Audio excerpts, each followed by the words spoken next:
আসসালামু আলাইকুম ভিউয়ার্স, আজ আরেকটি রেসিপি করব। এর নাম হচ্ছে চাউমিন। দেখুন এর জন্য কি করতে হবে। প্রথমে ফ্রাই প্যানে পরিমাণ মতো তেল দিব।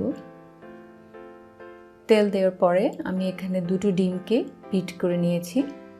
এই ডিমটা এখন এখানে ছেড়ে দেব এবং এটা একটা পাটিসাপটার পিঠার মতো তৈরি হবে। দেখুন এটা একটু সেট হলে এমন হয়ে যাবে। আমাকে এটা দু পিট করার প্রয়োজন নেই। যখন এমন হবে তখন আমরা এটাকে পাটিসাপটা পিঠার মতোই রোল করে নিব। এই ডিমটার সাথে কোনো লবণ বা গোলমরিচ কোনো স্পাইসি মিক্স হবে না। নর্মাল ডিমটাকে এভাবে করে আমি পাটিসাপটা পিঠার মতো রোল করে নিব। এরপর তুলে রাখবো একটা প্লেট।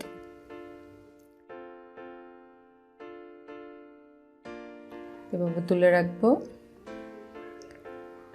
এরপর আমরা আবার একটু পরিমাণ মতো তেল দিব। এখন এখানে আমি দিব দুটো পেঁয়াজ কিউব করে। এটাকে আমরা ব্রাউন করব না, হালকা একটু সর্টে করে নেব। এরপর দিব কাঁচামরিচ। আমি কাঁচামরিচটাকে লম্বা করে ফালি করে নিয়েছি। দুই টুকরা না, একটা কাঁচামরিচকে এখানে 4টা ফালি করা হয়েছে। এরপর আমরা দিচ্ছি ফুলকপি। এই ফুলকপিটা আমি আগে দেওয়ার কারণ এটা একটু হার্ড, সিদ্ধ হতে সময় লাগবে, তাই আমি হার্ড ভেজিটেবলগুলো আগে দিয়ে দিচ্ছি। এরপর দিচ্ছি গাজর। এখানে প্রায় 1 কাপ পরিমাণ গাজর আছে। এগুলো হালকা 2-3 মিনিট সটে হওয়ার পর আমি এবার দিব বাঁধাকপি। এখানে আমি প্রায় 1 কাপ পরিমাণ বাঁধাকপি দিব। এবার এগুলোকেও হালকা নেড়ে নেব। আপনারা কিন্তু দেখছেন আমি এখনও কোনো লবণ অ্যাড করিনি। এখন আমি দিব গোলমরিচ গুঁড়া। এটা আমার একটা গোলমরিচ গুঁড়া করার মেশিন। আমি আলাদা গুঁড়া করে রাখি না, এটা তো প্রয়োজন মতো যখন দরকার হয় এভাবে দিয়ে দিই। এই দেখুন ভেজিটেবলগুলো হাফ ডান হয়ে গেছে। এবার আমি এখানে দিচ্ছি আমাদের যে ডিমটা আছে, আগে যে ডিমটা তুলে রেখেছিলাম সেটাকে আমি কুচি করে নিয়েছি, জুলিয়ান কাট যেটাকে বলে। এরপর অ্যাড করব 2 টেবিল চামচ পরিমাণ ডার্ক সয়া সস।